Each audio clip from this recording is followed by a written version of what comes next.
Hi there, Sharon. Hello, Richard. Hi. Hi.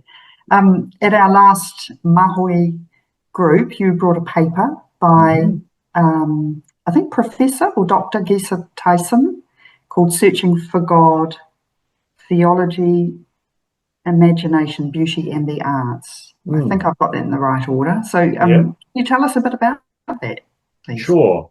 Yeah, I think I set out to find a paper that related art and theology. So that was the starting point, rather than looking for a paper by this particular person, Gazer Thiessen. I think I was motivated really by my own appreciation, such as it is, of photography and visual arts, and trying to see a link between those things and theology and mainstream Christian worship and life that I live, and came across this paper.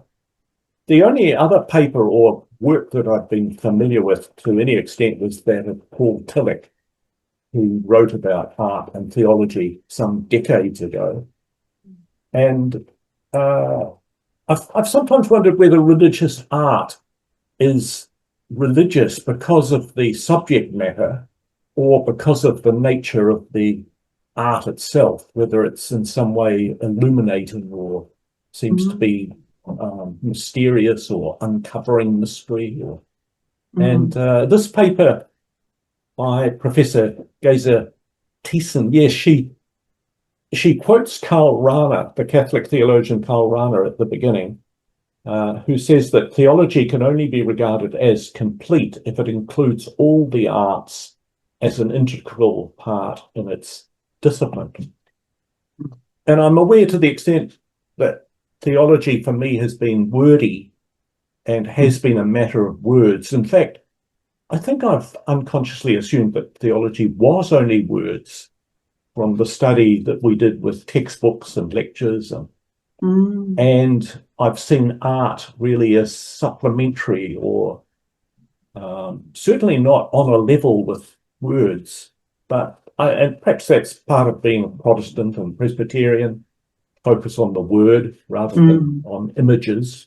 mm, But I like this paper in the way that it relates medieval art and icons and modern art to theology. And I think Geeson in the end is saying that beauty itself is a rather understated theme in recent theology, and perhaps we could do more to revive theological aesthetics and see beauty as revelatory of the divine.